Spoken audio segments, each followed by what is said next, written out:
Hello दोस्तों, नमस्कार। आपका स्वागत है आपके अपने चैनल हिंदी हब ऑफिशियल में। तो दोस्तों, आज हम पुरस्कार कहानी जो कि जयशंकर प्रसाद जी द्वारा रचित है की प्रश्नोत्तरी पे चर्चा करने वाले हैं। इस कहानी के 100 प्लस प्रश्नों को हम देखेंगे।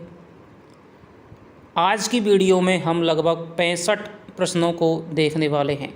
यदि आपकी प्रतिक्रिया उत्साहपूर्ण रही तो दोस्तों जल्द ही दूसरा पार्ट भी लेकर के आऊँगा। हालांकि ज़्यादातर प्रश्नों को इसी वीडियो में संकलित कर लिया है, लेकिन यदि आपकी आवश्यकता, आपकी मांग और रहती है तो दूसरी वीडियो भी लाई जाएगी। इसके अलावा दोस्तों मैं आपसे कहना चाहता हूं कि बहुत सारी कहानी है आरपीएससी फर्स्ट ग्रेड की, आरपीएससी सेकंड ग्रेड का लगभग सारा का सारा जो स्नातक स्तरीय जो पाठ्यक्रम है वो आपका चैनल पे करवा रखा है, तो आप वहां से प्लेलिस्ट में जाकर के वीडियो देख सकते हैं। इसके अलावा आचार्य शुक्ल के इतिहास की कक्षाएं निरंतर चल रही हैं, आप उनको ज्वाइन कर सकते हैं। आरपीएससी फर्स्ट ग्रेड में कविता क्या है निबंध, शिरीष के फूल निबंध, कफन कहानी इत्यादि पढ़ाई जा चुकी हैं। डिस्क्रिप्शन में टेलीग्राम चैनल की लिंक दे दी गई है, वहाँ पर दोस्तों पीडीएफ वगैरह हैं आपको मिल जाया करेंगी, तो आप लिंक पे जा कर के टेलीग्राम को ज्वाइन करें। तो चलिए बिना किसी देरी के शुरुआत करते हैं पुरस्कार कहानी की। आज आपको इस वीडियो में पता लग जाएगा दोस्तों कहानी पढ़ना क्या होता है और ढंग से पढ़ना, प्रश्नोत्तरी के माध्यम से कहानी पढ़ना क्या होता है। तो पहला इसका प्रश्न है, पुरस्कार कहानी प्रसाद के किस कहानी संग्रह में संकलित है? छाया, प्रतिध्वनि, आंधी, इंद्रजाल। बताइए दोस्तों। तो पुरस्कार जो कहानी है दोस्तों वो प्रसाद जी के आंधी नामक कहानी संकलन में संकलित है। ये संकलन है वो आपका मैं नहीं बताऊंगा, आगे प्रश्न है वो आने वाला है। आंधी है छाया, प्रतिध्वनि, आकाशदीप, आंधी, इंद्रजाल। तो ये इनका चौथा संकलन था जिसमें पुरस्कार नामक कहानी है वो संकलित की गई है। आगे चलते हैं। आंधी कहानी संकलन का प्रकाशन वर्ष क्या है? 1920, 1929, 1930, 1935। तो आंधी का जो दोस्तों प्रकाशन वर्ष है वो है 1929 है। 1929 में प्रसाद जी का चौथा कहानी संग्रह आंधी है वो प्रकाशित हुआ था, जिसमें कि आपकी पुरस्कार कहानी है वो संकलित है। आंधी में संकलित कहानी पुरस्कार कौन सी क्रम संख्या पर संकलित है? 6, 5, 9, 11। तो जैसा कि मैंने पुरस्कार कहानी को पढ़ाते समय ये सारी चीज़ें आपको बताई थी, तो जिन्होंने पुरस्कार कहानी पढ़ रखी है हमारे चैनल पे वीडियो के माध्यम से तो ज़्यादातर क्वेश्चनों का जवाब दे देंगे, लेकिन फिर भी दोस्तों ऐसे प्रश्न, आधे से ज़्यादा प्रश्न आपको नए मिलेंगे जिनको कि आप देख करके चौंक सकते हैं। प्रश्नों का स्तर और प्रश्नों को कहाँ से कैसे बनाया गया है वो आप यहाँ पर देख पाएंगे। आंधी में संकलित कहानी पुरस्कार कौन सी क्रम संख्या पर संकलित है? तो मैंने आपको बताया कि आंधी में 11 कहानियाँ संकलित हैं, जिनमें 11वें नंबर की कहानी कौन सी है? पुरस्कार है। तो ये हो गई दोस्तों चौथा ऑप्शन। निम्न में से कौन सी कहानी आंधी संकलन में संकलित नहीं है? मधुआ, घीसू, नीरा, छोटा जादूगर। तो इसमें दोस्तों मधुआ मैंने आपको बताई थी कि मधुआ कहानी है वो आंधी में है, घीसू भी है, नीरा भी है, लेकिन जो छोटा जादूगर है वो आपके इंद्रजाल में क्या है? संकलित है। इंद्रजाल इनका 5वां कहानी संग्रह है, तो छोटा जादूगर इसका उत्तर हो गया दोस्तों। आंधी में संकलित देखिए 11 कहानियाँ कौन कौन सी हैं? आंधी हो गई, मधुआ हो गई, दासी हो गई, घीसू हो गई, बेड़ी, व्रतभंग, ग्राम गीत, विजया, अमिट स्मृति, नीरा, पुरस्कार। तो ये पुरस्कार है वो 11वीं कहानी है। पुरस्कार कहानी का आरंभ किस नक्षत्र से होता है? मृगशिरा, आर्द्रा, रोहिणी, पुनर्वसु। तो दोस्तों मैंने आपको बताया था शुरू में ही कि ये क्वेश्चन आपका बन सकता है। पुरस्कार कहानी का जो आरंभ है वो आपके आर्द्रा नक्षत्र से होता है। ये बरसात का नक्षत्र है वो माना जाता है, बरसात का नक्षत्र माना जाता है। मृगशारी नक्षत्र है, रोहिणी भी, पुनर्वसु भी, मघा नक्षत्र है, ठीक है। ऐसे बहुत सारे नक्षत्र होते हैं। तो आपका आर्द्रा नक्षत्र से कहानी की क्या है, शुरुआत होती है। प्राची के एक निरभ्र कोने में स्वर्ण पुरुष झांकने लगा। पंक्ति में स्वर्ण पुरुष संकेत करता है कौशल के राजा की ओर, मधुलिका के सुनहरे रंग की ओर, सूर्य की स्वर्ण लालिमा की ओर, कौशल की स्वर्ण प्रतिमा की ओर।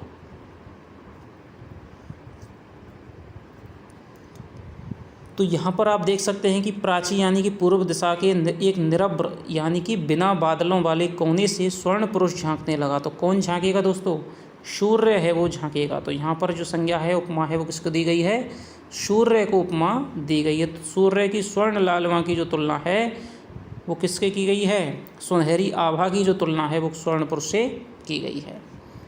कहानी में आए निम्न शब्दों का सही क्रम होगा, रथों अश्वारोहियों हाथियों, हाथियों अश्वारोहियों रथों, रथों हाथियों अश्वारोहियों, अश्वारोहियों रथों हाथियों। इस प्रकार का प्रश्न भी जब उसे यदि खटक गया, उसका माइंड ऐसा है तो दोस्तों कुछ भी बना सकता है। आजकल आते हुए प्रश्नों की देख करके हम कुछ भी नहीं कह सकते हैं। तो इनका शब्दों का क्रम मैंने कहानी पढ़ाते हुए आपको बताया था कि आप याद रखना। हालांकि चांस कम है, लेकिन आजकल हम बिल्कुल भी रिस्क नहीं ले सकते हैं, क्योंकि उपन्यास तो बड़ा होता है, उसमें बहुत सारे प्रश्न बनने की संभावना रहती है।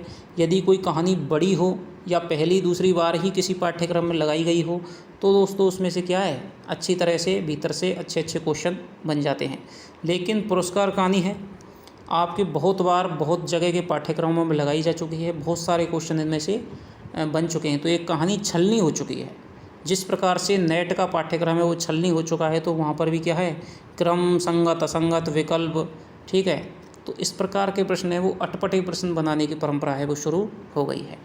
तो मैंने भी आपको इसी प्रकार से तैयार करवाने की कोशिश की है कि कोई भी प्रश्न है आपका बाहर नहीं जाए।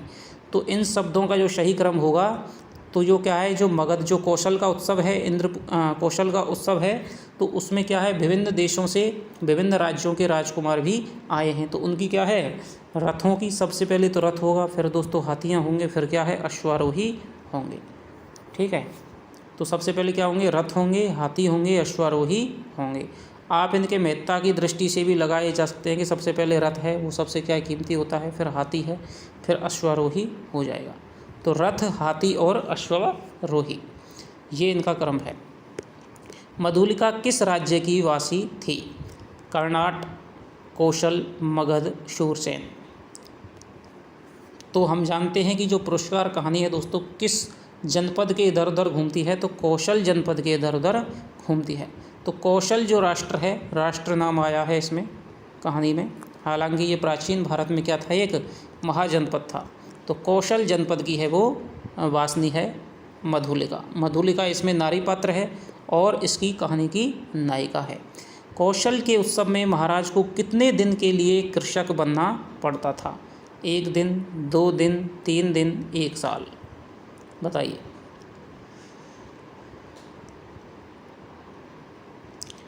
तो इस बार क्या है, कौशल में उत्सव मनाया जा रहा है, तो वहाँ पर है राजा क्या है, प्रतिवर्ष हल चलाता है। तो वहाँ पर क्या है, 1 दिन के लिए दोस्तों क्या है, उसको कृषक है वो बनता है और अपने हाथों से हल चलाता है। आगे चलिए, ज़्यादा दोस्तों मैं आपको क्या है विस्तार से व्याख्या करके बताऊंगा, तो आगे आने वाले क्वेश्चन भी मैं आपको बता दूंगा। तो सारी जो कहानी आपको क्वेश्चनों के माध्यम से याद कराने की ये वीडियो मैंने बनाई है। कौशल उत्सव में किस देवता की पूजा की जाती थी, वरुण देव, इंद्रदेव, अग्निदेव, यमदेव। तो जो कौशल का उत्सव होता था दोस्तों उसमें क्या है, इंद्र पूजन की धूमधाम रहती थी, क्योंकि मौसम क्या है, बरसात का है, काले काले बादल छाए हुए हैं, घटाएं छाई हुई हैं। तो वहाँ क्या है, इंद्र देवता ही बरसात के देवता माने जाते हैं। उसी समय पर बरसात में क्या है, उसी समय क्या है, खेतों में बुवाई का शुरू समय होता है। कौशल का प्रसिद्ध उत्सव कितने वर्षों में एक बार आयोजित होता था? हर वर्ष, हर दूसरे वर्ष, हर तीसरे वर्ष, हर चौथे वर्ष। तो कौशल का जो उत्सव है, इंद्र पूजन का जो उत्सव है, वो हर वर्ष है वो आयोजित होता था और राजा अपने हाथों से हल चला करके उसकी शुरुआत करता था और एक दिन के लिए राजा है वो कृषक बनता था। आगे चलते हैं। मगध के राजकुमार का नाम क्या है? गुह्यसेन, मातृगुप्त, अरुण, सिंघमित्र। गुह्यसेन, मातृगुप्त, अरुण, सिंघमित्र। तो मगध का जो राजकुमार है दोस्तों वो क्या है? अरुण है। और इस कहानी का क्या है? वो नायक है। मधुलिका का क्या है? वो प्रेमी भी है। मधुलिका का प्रेमी भी है। तो यह आप ध्यान है। खाली स्थान का सम्मान मधुलिका को ही मिला, रिक्त स्थान की पूर्ति कीजिए। खेत देने का, थाल पकड़ने का, बीज देने का, राजा का आशीर्वाद पाने का। तो किसका सम्मान है वो मधुलिका को मिलता है? तो ये दोस्तों क्या है, यहाँ पर बीज देने का सम्मान है वो मिलता है कि राजा है, अब की बार क्या है, मधुलिका का क्षेत्र है वो इंद्र पूजन के उत्सव के लिए राजा ने हल चलाने के लिए वो चुना है। राजा हल चला रहे हैं, मधुलिका ने थाल पकड़ा हुआ है। वो उत्साह के साथ में राजा को क्या है, बीज देती जा रही है। तो खेत उसका चुना गया, इसलिए बीज देने का जो सम्मान है वो मधुलिका को ही मिला है। कौशिय बसन, खाली जगह लहराता हुआ स्वयं शोभित हो रहा था। कौशिय शब्द का अर्थ किस रंग से संबंधित है? तो लाल रंग, कुश जैसा हरा, गेरुआ, पीला। तो यहाँ पर दोस्तों कौशिय बसन किसने पहन रखे हैं? मधुलिका ने। ये आपको ध्यान रखना है। उसका जो बसन है वो लहरा रहा है, तो एक तरफ तो वो उसको पकड़ती है और एक तरफ क्या है, अपने माथे पर जो उसकी लट आई हुई हैं, अलकें आई हुई हैं, उनको वो संभालती है। तो क्या है, ये है इसका गेरुआ रंग का उसका क्या है, बसन है। कौशिय बसन यानी कि गेरुआ रंग का उसका वस्त्र है। आगे चलते हैं। अरुण उत्सव के समय किसे देख रहा था? राजा द्वारा हल चलाने को, प्रजा की हर्ष ध्वनि को, आकाश में उमड़ते बादलों को, मधुलिका के सौंदर्य और सरल चितवन को। तो अरुण है वो किसको देख रहा था? तो सारा जो दोस्तों क्या है, जनता थी, प्रजा थी, सारे लोग थे, वो क्या है, राजा द्वारा हल चलाने को देख रहे थे। लेकिन अरुण का जो पूरा का पूरा ध्यान है वो मधुलिका के सौंदर्य और सरल चितवन की ओर था। राजकीय अनुग्रह क्या था? प्रजा की हर्ष ध्वनि, वृद्ध मंत्री का आशीर्वाद, थाल में कुछ स्वर्ण मुद्राएं, खेत को राजकीय संरक्षण मिलना। तो राजकीय अनुग्रह क्या था? तो राजकीय अनुग्रह जैसा कि आपने पढ़ा हो तो आपको पता होगा कि थाल में कुछ स्वर्ण मुद्राएं हैं वो दे दी जाती हैं, यह एक राजकीय अनुग्रह था। मधुलिका खेत का मूल्य क्यों स्वीकार नहीं करती है? क्योंकि खेत बंजर और अनुपजाऊ था। मधुलिका खेत को धन की क्योंकि मधुलिका को धन की जरूरत ना थी। वह पितामहों की भूमि को बेचना अपराध मानती है। मधुलिका राजकीय अनुग्रह से नफरत करती है। तो मधुलिका खेत का मूल्य है वो क्यों स्वीकार नहीं करती है? क्योंकि वो खेत है उसके पितामहों की भूमि है, जिसे वो बेचना अपराध मानती है। इसलिए राजकीय अनुग्रह खेत का जो मूल्य स्वीकार करना उसके लिए संभव नहीं है, वो मना कर देती है। राजकीय अनुग्रह के रूप में भूमि का कितने गुना मूल्य दिया जाता था? 2 गुना, 4 गुना, 3 गुना, 5 गुना, बताइए। तो जो स्वर्ण मुद्राएं दी जाती थी, जो भी कुछ दान दक्षिणा दी जाती थी, तो उसमें क्या है, जितनी भूमि ली जाती थी उसके मूल्य का 4 गुना है वो राजकीय अनुग्रह है वो दिया जाता था, और वो राजकीय संरक्षण में खेत आ जाता था। तू आज से राजकीय संरक्षण पाने की अधिकारिणी हुई, कथन किसका है? राजा, सेनापति, वृद्ध मंत्री, लेखक। तो ये जो कथन है वो आपके वृद्ध मंत्री का है। जब वो मना कर देती है तो वृद्ध मंत्री है वो राजा के बोलने से पहले कहता है कि क्या बक रही है पागल लड़की, तू आज से क्या है, राजकीय संरक्षण की अधिकारिणी हुई है, तो ये मूल्य ले ले, तेरी भूमि से 4 गुना मूल्य है। मधुलिका राजकीय रक्षण की अधिकारिणी किसे बताती है? स्वयं को, सारी प्रजा को, अरुण को, मानव, पशु, पक्षी, सबको। तो मधुलिका है वो राजकीय जब वृद्ध मंत्री कहता है कि तू राजकीय संरक्षण की अधिकारिणी हो गई है, इस मूल्य को ले ले, अब तेरा क्या है राजा ही रक्षा करेगा, वही तुझे खाने पीने को देगा। तो वो क्या कहता है, मधुलिका कहती है कि राजकीय संरक्षण की अधिकारिणी तो सारी प्रजा है। सिंहमित्र कौन था? सेनापति, मधुलिका का भाई, मधुलिका का पिता, मधुलिका का प्रेमी। तो सिंहमित्र है दोस्तों वो क्या है, मधुलिका का पिता था। सिंहमित्र की एकमात्र कन्या थी मधुलिका। सिंहमित्र ने किस युद्ध में कौशल की लाज रखी थी? बंगाल युद्ध में, कलिंग युद्ध में, वाराणसी युद्ध में, कन्नौज युद्ध में।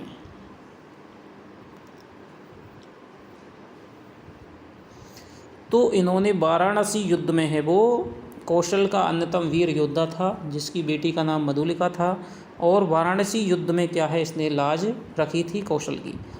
राजा के खेत को वर्ष भर कौन देखता था? स्वयं राजा, राजा के नौकर आदि, गांव के सभी किसान, जिसका खेत है वह है स्वयं। तो राजा है वो तो एक दिन के लिए कृषक बनता था, उसका खेत है वो एक साल के लिए लिया जाता था और हर वर्ष होता था, और राजा क्या है उस पर हर साल ऐसे खेतों को लेकर के उसे क्या है राजकीय संरक्षण में उस भूमि को ले लेता था। तो यहाँ पर राजा के खेत को वर्ष भर कौन देखता था? तो यहाँ पर दोस्तों जिसका खेत है वह है स्वयं ही उसका क्या है खेत को देखता था। अरुण अपने विश्राम भवन में जागरण करते हुए किस पक्षी को अंगड़ाई लेते हुए देखता है? चिड़िया, कपोती, कोकिल, चकोरी। अरुण क्या है उत्सव समाप्त हो गया है, सभी लोग क्या है सो रहे हैं, विश्राम कर रहे हैं, लेकिन अरुण है वो अपने विश्राम गृह में जाग रहा है और वो अपनी खिड़की से क्या देखता है, किस पक्षी को अंगड़ाई लेते हुए देखता है? चिड़िया, कपोती, कोकिल, चकोरी। तो वो दोस्तों पक्षी देखता है कपोती, यानी कबूतर है वो क्या है कबूतरी है वो अंगड़ाई ले रही है। अरुण का अश्व किस जाति का था? सैंधव, मारवाड़ी, काठियावाड़ी, मणिपुरी। तो अरुण दोस्तों क्या है अपने साथ में घोड़ा था बहुत ही तीव्र गति से चलने वाला, तो वो क्या है सिंधु देश का तुरंग है वो दौड़ा चला जा रहा है, सिंधु देश का तुरंग। तो घोड़ों की कुछ जातियां होती हैं जैसे कि सैंधव सिंधु देश का, मालानी मारवाड़ी, काठियावाड़ी, मणिपुरी, स्पीति, ठीक है। तो ये क्या है भूटिया। तो ये अश्व की जातियां होती हैं। तो सैंधव जाति का तुरंग था। कुमारी के सोए हुए सौंदर्य पर दृष्टिपात करने वाले धृष्ट तुम कौन? कथन कहानी में किसके कहने से संबंधित है? मधुलिका, माधवी, कपोती, कोकिल। कुमारी के सोए हुए सौंदर्य पर दृष्टिपात करने वाले धृष्ट तुम कौन? कथन कहानी में किससे संबंधित है? मधुलिका, माधवी, कपोती, कोकिल। तो ये है दोस्तों आपके क्या है कोकिल है। जब क्या है अरुण है वो अपने बेग से घोड़े पर बैठ कर के निकल जाता है और वो कहाँ पहुँचता है जहाँ मधुलिका है विश्राम कर रही है। तो वो सोई हुई है और अचानक उसने क्या है अपने घोड़े को चुप रहने का संकेत देता है और उसको वो निहारने लग जाता है। लेकिन ऊपर से पेड़ पर है क्या है कोयल बैठी हुई है और वो क्या कहती है एकदम से चिल्ला उठी है, यानी ऐसा कह रही हो कि भाई सोई हुई राजकुमारी के सौंदर्य पे तुम दृष्टि डाल रहे हो, तुम हे मूर्ख, हे धृष्ट, हे नीच, तुम कौन हो? मधुलिका किस वृक्ष के नीचे अपना घर बनाती है? शलूक वृक्ष, मधुक वृक्ष, शीरीष वृक्ष, बट वृक्ष। मधुलिका किस वृक्ष के नीचे अपना घर बनाती है? तो दोस्तों मधुक वृक्ष का नाम है इसमें आया है। मेरा हृदय तुम्हारी छवि का भक्त बन गया है, कथन किसने किससे कहा? मधुलिका ने अरुण से, अरुण ने मधुलिका से, राजा ने मधुलिका से, मधुलिका ने प्रकृति के रचयिता से। बताइए किससे कहा? तो मेरा हृदय तुम्हारी छवि का भक्त बन गया है, यानी कि मधुलिका जब क्या है राजा को थाल दे रही थी उस समय उसका जो सौंदर्य बन रहा था, तो वो छवि ही जागे हुए राजकुमार के आंखों के सामने घूम रही थी। तो वो जाकर के उससे कहता है अरुण ने मधुलिका से ये कथन कहा था। यदि आपको हमारी वीडियो दोस्तों पसंद आ रही हो तो उसको लाइक कर दिया करें और कमेंट में क्या कमी है क्या अच्छाई है वो सब बताया करें, जिससे कि हमें और भी अच्छी अच्छी वीडियो बनाने का क्या है उत्साह प्राप्त हो। चैनल को सब्सक्राइब कर लें, बेल आइकन पे क्लिक करके, जिससे कि प्रत्येक वीडियो की नोटिफिकेशन आपको समय समय पर मिलती रहे।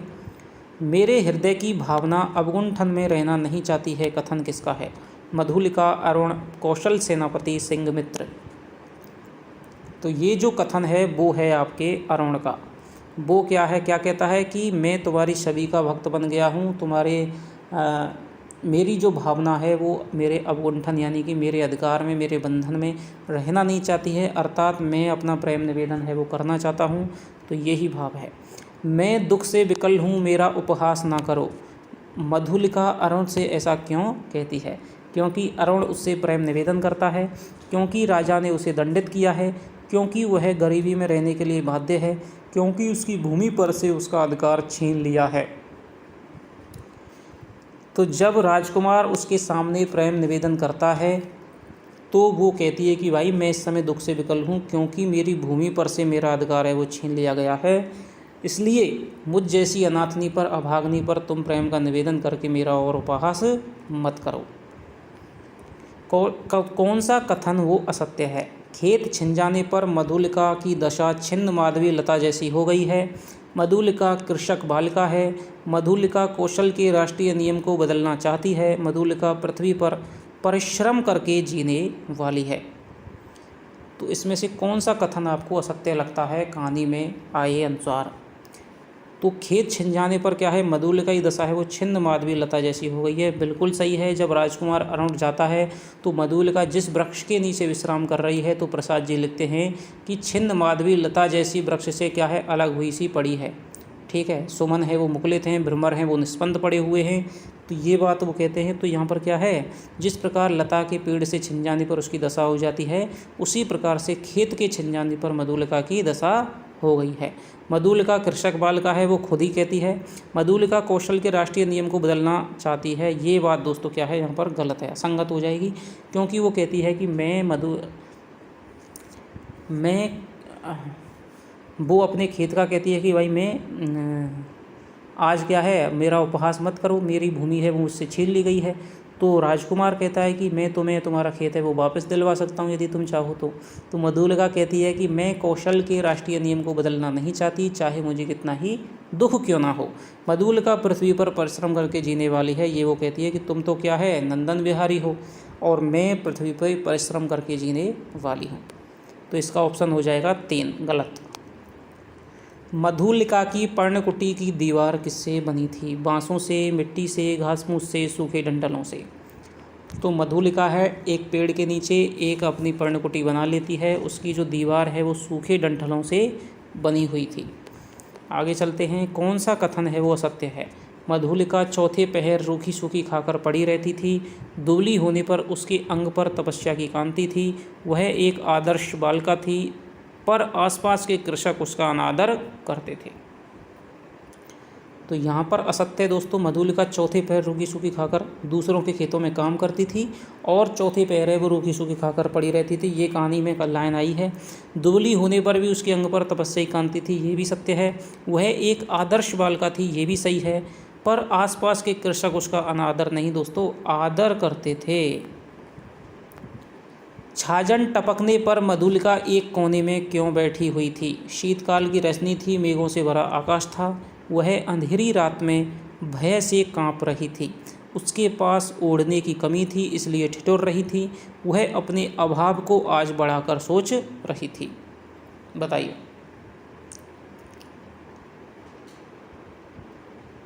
अब यहाँ पर दोस्तों 3 साल बाद है वो दृश्य सामने आता है कि शीतकाल की रोशनी थी, मेघों से भरा हुआ आकाश है, बिजली की क्या है, चकाचौंध है वो चल रही है, और मधुलिका अपने पर्णकुटी के कोने में बैठी हुई है, क्योंकि उसके पास ओढ़ने की कमी है, इसलिए वह ठिठुर रही है।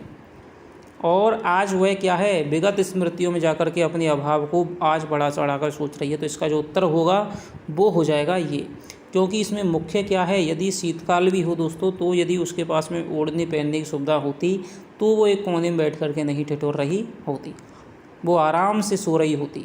लेकिन उसके पास क्या है, ओढ़ने की कमी है और वह ठिठुर रही है, इसलिए वो एक कोने में पड़ी पड़ी क्या है, सोच रही है।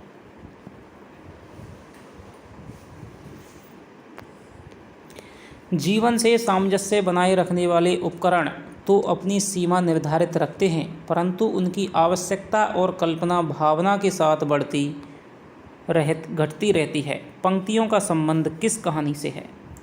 जीवन से सामंजस्य बनाए रखने वाले उपकरण तो अपनी सीमा निर्धारित रखते हैं, परंतु उनकी आवश्यकता समय के अनुसार भावना और कल्पना के अनुसार घटती बढ़ती रहती है। पंक्तियों का संबंध दोस्तों किस कहानी से है? वो है किस कहानी से? पुरस्कार कहानी से। वो सोच रही है कि भाई जीवन के जो क्या है सामंजस्य बनाते हैं, जो जीवन को आसान बनाते हैं, ऐसे जो उपकरण हैं उनकी भी क्या है आज मेरे पास नहीं है, तो आज उनकी आवश्यकता मुझे बहुत ज़्यादा महसूस हो रही है।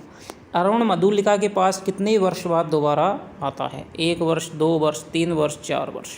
तो अभी मैंने आपको बता दिया है कि 3 वर्ष बाद है वो अरुण यहाँ पर आता है। मधुलिका के अतीत स्मरण प्रसंग से संबंधित कौन सा कथन है वो असंगत है? ये एक नया प्रकार का आपको क्वेश्चन देखने को मिलेगा कि जहाँ पर एक तरह का प्रसंग चल रहा है तो उस प्रसंग में से कौन सा कथन है वो असंगत, या दूसरे प्रसंग का कथन दे करके या उसी प्रसंग के किसी कथन को गलत करके भी क्वेश्चन आपको बनाया जा सकता है। तो वह अरुण के चाटुकारी शब्दों को सुनने के लिए उत्सुक है। मधुलिका बीते हुए क्षण को लौटा लेने के लिए विकल है। मगध की प्रसाद माला के वैभव की कल्पना करती है। दारिद्र्य की ठोकरें भी उसके आत्मबल को नहीं तोड़ पाई हैं। तो ये बताइए आप, मधुलिका के अति स्मरण प्रसंग से संबंधित कौन सा कथन असंगत है? तो यहाँ पर पहला जो कथन है दोस्तों क्या है, वो क्या है, बहुत ज़्यादा क्या है अपने अभावों को रख करके सोच रही है। तो वो क्या है, वो अपनी याद करती है कि उस समय राजकुमार ने मेरे सामने क्या है प्रणय निवेदन किया था, तो वो चाटुकारी भरे शब्दों में, तो वो क्या है उसको दोबारा सुनना चाहती है, क्योंकि वो याद नहीं रख पाई है। वो कह रही है क्या कहा था, वो दोबारा उसको याद करने की कोशिश कर रही है और वो उसे सुनने के लिए उत्सुक है। मधुलिका बीते हुए क्षण को लौटा लेने के लिए विकल है कि भाई अब राजकुमार आए और मेरे सामने प्रणय प्रस्ताव रखे। मगध की प्रसाद माला के वैभव की कल्पना करती है, बिल्कुल वो सोचती है कि यदि मैं उस प्रणय निवेदन को स्वीकार कर लेती तो आज क्या है मैं राजकुमारी से आज क्या है मगध की राजरानी बन करके और उन महलों में निवास कर रही होती। दारिद्र्य की ठोकरें भी उसके आत्मबल को नहीं तोड़ पाई, ये कथन गलत हो जाएगा। आत्मबल की भावना है, लेकिन दोस्तों अभावों ने और दारिद्रता की ठोकरों ने उसके आत्मबल को क्या है तोड़ दिया है, उसको और ज़्यादा अभावहीन कर दिया है। तो चौथा ऑप्शन हो जाएगा। मधुलिका अपनी जर्जर झोंपड़ी के लिए किस संभावना से कांप उठी?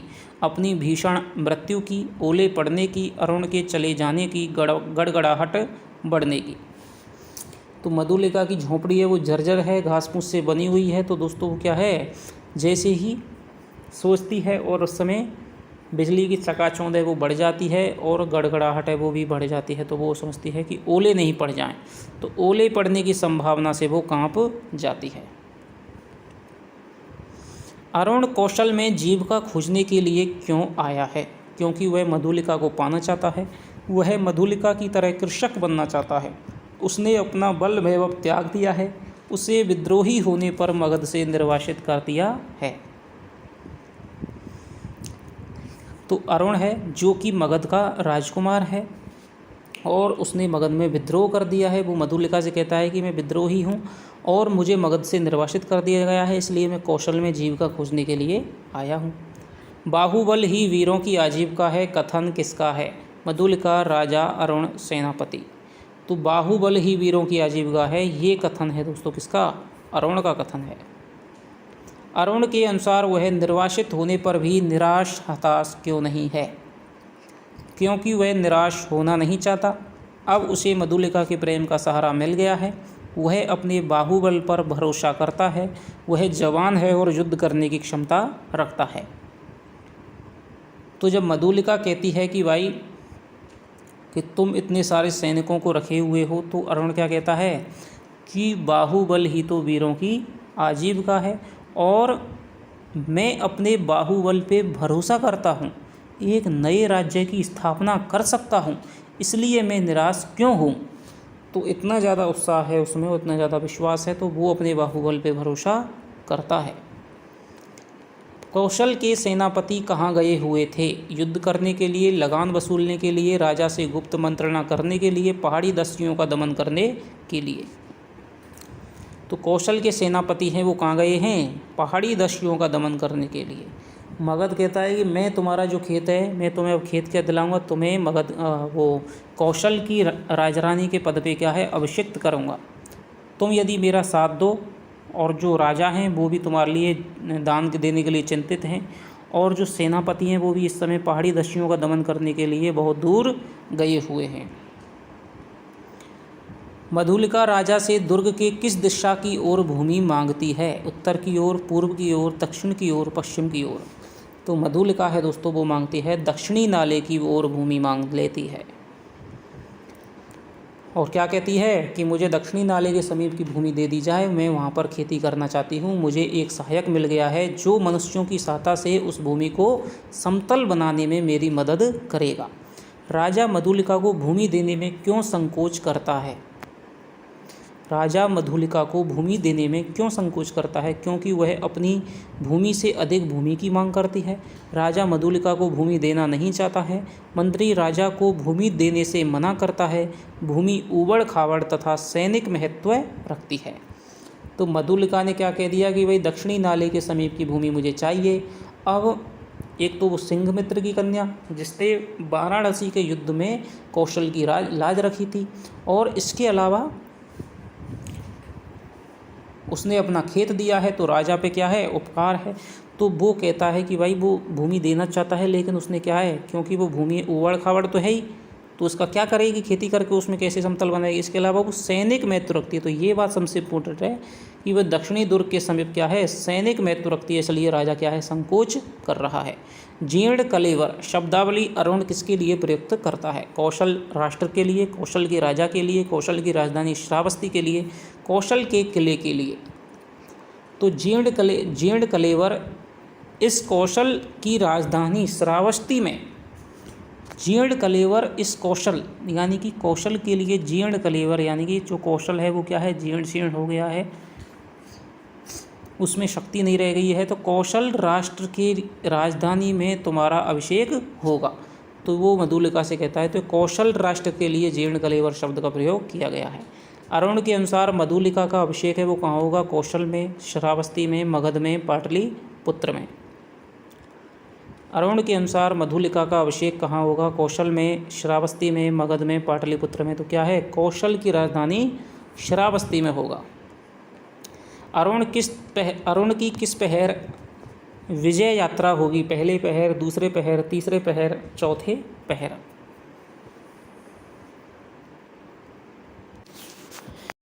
तो अरुण की पहर है वो विजय यात्रा होगी दोस्तों आपके तीसरे पहर में विजय यात्रा होगी, वो ऐसा मधुलिका से कहता है।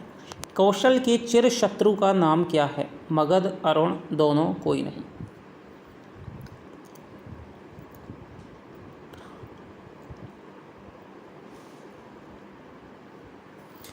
तो दोस्तों कौशल का जो चिर शत्रु है वो हो जाएगा आपका मगध हो जाएगा, ठीक है। और इसका प्रतिकार्थ रूप में वो अरुण को भी मानती है। यहाँ पर कह सकते हैं कि अरुण भी वहाँ पर क्या है मगध से ही संबंधित है, मगध का राजकुमार है। तो उसके लिए भी यदि दोनों ऑप्शन आ जाएं अरुण और मगध, तो यहाँ पर दोनों के लिए भी ऑप्शन है वो सही हो जाएगा। हालांकि कौशल का जो चिर शत्रु है वो मगध आया है नाम, लेकिन वो ये क्यों सोचती है, वो सोचती है कि भाई वो अब द्वंद्व में चल रही है। वो सोच रही है, एक तो वो तरफ चिंतित होती है अरुण के लिए कि वो सफल होगा या नहीं होगा, एक तरफ वो चिंतित होती है कि भाई अपना राष्ट्र है वो उसके अधीन हो जाएगा। ऐसा क्यों? वो सफल होना भी नहीं चाहिए, क्योंकि मगध है वो कौशल का चिर शत्रु है। अब यहाँ मगध है वो कौशल का, तो यहाँ पर ये भाव भी आ रहा है कि जो अरुण है वो भी क्या है कौशल का चिर शत्रु है, वो दुश्मन राज्य का है, तो वो सफल क्यों हो। मेरे जो पिता हैं सिंघमित्र, उन्होंने क्या है मगध से युद्ध लड़ते हुए अपनी जान है वो गंवाई थी, तो उसकी बेटी आज ये कैसा कर सकता है किसी शत्रु के हाथों में अपना जो दुर्ग है वो चले जाने दे। तो यहाँ पर दोनों ऑप्शन है वो ज़्यादा सही हो जाएगा।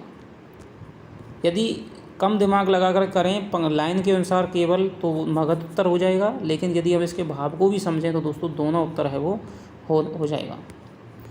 एक प्रहर बीतने पर भी मधुलिका अपनी झोंपड़ी तक क्यों नहीं पहुंचती है। वह धीरे धीरे चल रही थी। अंधकार अधिक हो गया था। रास्ता ऊबड़ खाबड़ और कटीला था। वह उधेड़ बुन में विक्षिप्त सी चल रही थी। कि मधुलिका से क्या है, वो अरुण कहता है कि अब भाई आप चले जाओ, मैं भी कुछ अपनी योजना है वो अर्धरात्रि तक पूरी कर लूँ। तीसरे पहर है वो मेरी विजय यात्रा है वो शुरू होगी, और मैं सुबह तक तुम्हें क्या है, तुम्हारा जो लीला निकेतन है वो क्या है, इसका कौशल का दुर्ग ही होगा। तो वो चली जाती है, वो चलने लगती है, लेकिन एक पहर बीत गया है और वो उसकी झोंपड़ी के पास भी नहीं पहुंच पाई। क्यों? क्योंकि दोस्तों वो उधेड़ बुन में चल रही है। उसके मन में द्वंद्व चल रहा है कि भाई राष्ट्र प्रेम का, ठीक है, वो क्या भाई राजा को बताए या नहीं बताए। शत्रु है उसके दुर्ग पर, योजना बना रहा है उसको जीतने की। तो उधेड़ बुन में विक्षिप्त सी चल रही है, उसे होश नहीं है, इसीलिए वो क्या है, उस तक झोंपड़ी तक नहीं पहुंच पाई है। अरुण के पास कितने सैनिक थे? 100, 200, 300, 400। तो अरुण के पास दोस्तों 100 सैनिक थे। सेनापति ने कितने सैनिकों को दक्षिणी नाले की ओर बढ़ने की आज्ञा दी? 20, 120, 100, 80। तो जैसे ही मधुलिका है वो जा रही होती है तो वो बीच पथ में रुक जाती है और देखती है कि 100 उल्काधारी अश्वारोही हैं, वो चले आ रहे हैं। जिनमें आगे सैनिक पूछता है कौन, वो जवाब नहीं देती है। पीछे एक अधेड़ जो सैनिक है वो आता है और वो कहता है कि तुम कौन हो, स्त्री बताती क्यों नहीं। तो वो क्या है, बंदी बनाने के लिए कहती है। तो वहाँ पर आता है कि 100 सैनिक हैं। तो वो सेनापति कितने सैनिकों को, उसको 100 सैनिक हैं वो सेनापति के साथ आते हैं, जिनमें से 80 सैनिकों को वो कहती है कि दक्षिणी नाले से आक्रमण होगा, वहाँ पर क्या है, आक्रमण करने की योजना बन रही है। तो वो 80 सैनिकों को बिना चुपचाप है वो क्या है, जाने की संकेत करता है दक्षिणी नाले की तरफ। 80 सैनिक जाते हैं और 20 सैनिकों को लेकर के वो क्या है, दुर्ग की तरफ प्रस्थान कर जाता है। मधुलिका को एक सैनिक की पीठ से बांध देते हैं। कौशल राष्ट्र का केंद्र कौन था? श्रावस्ती का दुर्ग, राजा, कौशल का सेनापति, दक्षिणी नाला। तो कौशल राष्ट्र का केंद्र था दोस्तों श्रावस्ती का दुर्ग। कौशल के दुर्ग से संबंधित उपयुक्त विकल्प चुनिए। इस रात में वह विगत वैभव का स्वप्न देख रहा था। उसने कई राजवंशों के प्रांतों पर अधिकार कर लिया था। अब वह केवल कई गांवों का अधिपति है। उसके साथ कौशल के अतीत की स्वर्ण गाथाएँ लिपटी हैं। अतीत की स्वर्ण गाथाएँ ही लोगों के प्रेम का कारण हैं। तो कौशल के दुर्ग के संबंध में कौन कौन सी बातें यहाँ पर सही नहीं हैं, तो वो देखनी है आपको। सही हैं वो कौन सी है, तो हम देखते हैं कि इस रात्रि में विगत कि कौशल राष्ट्र के केंद्र था, तो वो हम ऊपर देख चुके हैं। इस रात्रि में वह विगत वैभव का स्वप्न है वो देख रहा था, तो ये कथन सही है। उसने कई राजवंशों के प्रांतों पर अधिकार कर लिया, ये कथन गलत है, क्योंकि कई राजवंशों ने उसके प्रांतों पर अधिकार कर लिया है, तो ये यहाँ पर कथन गलत हो जाएगा। अब वह केवल कई गांवों का अधिपति है, यानी पहले बहुत बड़ा था और कई राजवंशों ने अब उसके भिन्न भिन्न प्रांतों पर अधिकार कर लिया है, इसलिए वह अब केवल कई गांवों का अधिपति रह गया है, तो ये भी कथन सही है। उसके साथ कौशल के अतीत की स्वर्ण गाथाएँ लिपटी हैं, ये भी बात सही है। अतीत की स्वर्ण गाथाएँ ही लोगों के प्रेम का कारण है, तो ये कथन यहाँ पर गलत हो जाएगा, क्योंकि अतीत की स्वर्ण गाथाएँ ही लोगों की ईर्ष्या का कारण है। इसलिए बार बार कौशल पे आक्रमण किया जाता है और उसको हस्तगत करने की योजना बनाई जाती है। तो ये हो जाएगा 1, 3 और 4 हो जाएगा, चौथा ऑप्शन इसका हो जाएगा। कौशल दुर्ग के प्रहरी का नाम क्या है? धातुसेन, अग्निसेन, गंधर्वसेन, वीरसेन। कौशल का जो दोस्तों क्या है, जब सेनापति 20 सैनिकों के साथ में पहुंचते हैं तो जो दुर्ग प्रहरी है वो क्या है, एकदम से चौंक जाते हैं, लेकिन जब मशाल के उजाले में उसको देखते हैं तो सेनापति को देख करके गेट खोलते हैं। तब सेनापति कहता है कि अग्निसेन, दुर्ग में कितने सैनिक हैं? तुमने एक बार फिर कौशल का उपकार किया है, कथन किसने किससे कहा? मंत्री ने मधुलिका से, सेनापति ने मधुलिका से, राजा ने मधुलिका से, अरुण ने मधुलिका से। तुमने एक बार फिर कौशल का उपकार किया है। तो जब अरुण को बंदी बना लिया गया, वो उसको मधुलिका को लेकर के राजा के पास में वो सेनापति पहुंचता है। राजा उस समय सोने जा रहा है, तो उसको क्षमा के लिए कष्ट मांगते हुए कहता है कि इस स्त्री के कारण है मुझे आना पड़ा है। तो राजा कहता है कि भाई स्त्री तुम दोबारा से क्यों आ गई? तुम्हें खेत के लिए भूमि दान कर दिए, क्या तुम्हें कोई बाधा उपस्थित हुई है? तो मंत्री कहता है कि इस स्त्री ने मुझे बताया कि दक्षिणी नाले के पार से आज आक्रमण होगा। तब राजा कहता है कि हे, तुमने आज फिर से क्या है कौशल का उपकार कर दिया है। तो राजा ने मधुलिका से कथन कहा। राजा ने अरुण को क्या दंड दिया? अर्थदंड, प्राणदंड, निर्वासन का दंड, आजीवन कारागृहवास। तो यहाँ पर राजा है, अरुण को दोस्तों क्या है, जो प्रजा है वो क्या कहती है, वध करो वध करो वध करो। तो यहाँ पर राजा है वो प्राण दंड की आज्ञा देता है। मधुलिका ने राजा से क्या पुरस्कार मांगा? अपना खेत, 100 स्वर्ण मुद्राएं, अरुण की मुक्ति, प्राण दंड। तो यहाँ पर जो मधुलिका है दोस्तों वो भी अपने व्यक्तिगत प्रेम का निर्वाह करती हुई प्राण दंड है वो मांगती है। राजा कहता है कि मैं अपनी निज की जो सारी खेती है वो मैं तुझे दे देता हूँ। तो मधुलिका कहती है कि मुझे कोई भी आवश्यकता नहीं है। राजा कहता है कि मैं तो तुझे देकर रहूँगा, तू मांग, कुछ भी मांग ले। तो वो कहती है, वो अरुण की तरफ देखती है, अरुण हंस पड़ता है और फिर अरुण के बगल में जाकर के खड़ी हो जाती है और कहती है कि मुझे भी प्राण दंड मिलना चाहिए। तो प्राण दंड है वो मांगती है। तो पुरस्कार के रूप में, पुरस्कार कहानी के कथानक का मुख्य उद्देश्य क्या है? मधुलिका और अरुण के प्रेम प्रसंगों को दिखाना, कौशल के इंद्र पूजन अवसर की धूमधाम दिखाना, राष्ट्र प्रेम और व्यक्तिगत प्रेम का द्वंद्व दिखाना, कौशल के अतीत के वैभव की झांकी प्रस्तुत करना। तो यहाँ पर दोस्तों मैंने आपको बताया है कि राष्ट्र प्रेम और व्यक्तिगत प्रेम का द्वंद्व ही इस कहानी का क्या है, प्राण है, कथानक का केंद्र बिंदु है। पुरस्कार कहानी में किन ऋतुओं का वर्णन हुआ है? अब ऐसे क्वेश्चन हैं दोस्तों, आपको क्या है अटपटे लग सकते हैं, लेकिन कुछ भी आपसे पूछा जा सकता है। वर्षा और शीत, वर्षा और हेमंत, वर्षा और बसंत, केवल वर्षा ऋतु। तो पुरस्कार कहानी में दोस्तों किन ऋतुओं का वर्णन है? तो शीतकाल का वर्णन है एक तो, और वर्षा ऋतु का वर्णन है। लेकिन दोनों में ही क्या है, वर्षात हो रही है। तो यहाँ पर पहला जो आता है चित्र वो वर्षा ऋतु का आता है और दूसरा 3 वर्ष बाद जो आता है वो भी शीतकाल का आता है। कहानी में किन वृक्षों के नाम आए हैं? शलूक, मधुक, शलूक और बट वृक्ष, मधुक और बट वृक्ष, केवल मधुक वृक्ष। तो कहानी में दोस्तों नाम आए हैं आपके मधुक वृक्ष के और बट वृक्ष के। पहले तो क्या है, जो मधुलिका है अपना नाम है, उसका नाम के अनुरूप उसका बट वृक्ष है, तो उस मधुक वृक्ष है, उसके नीचे अपनी झोंपड़ी है वो बनाती है।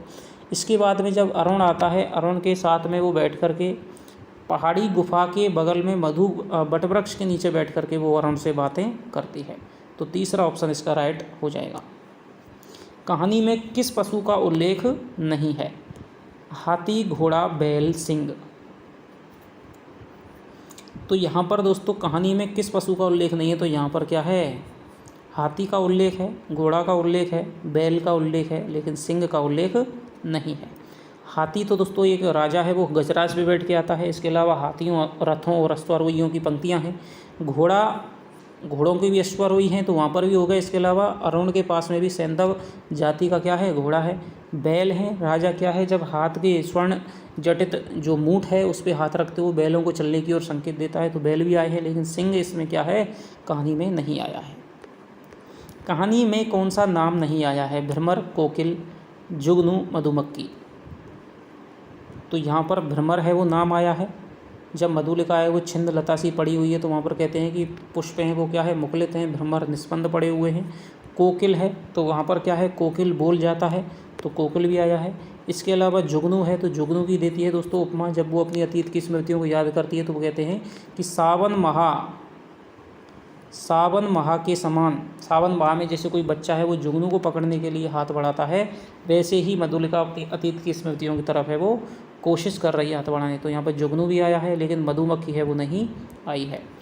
62वां प्रश्न है, अरुण सैनिकों को क्यों नहीं छोड़ता है?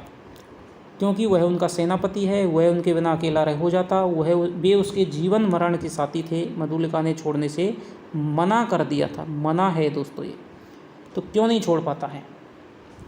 अरुण जब मिलता है और वो कहता है कि भाई मैं तो उससे प्रेम करता था, तुमने उस समय क्यों नहीं माना? मधुलिका भी कहती है कि मैं भी तुम्हारा अब तक इंतज़ार करती थी। अरुण कहता है कि ये तुम्हारे सैनिक तुम्हारे साथ क्यों हैं, तुम इनको छोड़ क्यों नहीं देते? जैसे हम खेती करके खाते हैं वैसे ही तुम क्यों नहीं खाते? तो वो कहता है कि भाई बाहुबल ही वीरों की आजीविका है, ये मेरे जीवन मरण के साथी हैं, तो इसलिए मैं उनको साथ रखे हुए हूँ, इसलिए नहीं छोड़ पा रहा हूँ। जीवन मरण के साथी थे। आगे चलते हैं। एक स्वतंत्र राष्ट्र का अधिपति कौन बनना चाहता है? अरुण, मधुलिका, सेनापति सिंघमित्र। तो यहाँ पर एक स्वतंत्र राष्ट्र का जो अधिपति है दोस्तों वो अरुण बनना चाहता है और मधुलिका को रानी बनाना चाहता है। अग्निसेन के अनुसार कौशल दुर्ग में कितने सैनिक थे? 200, 100, 200, 300, 400।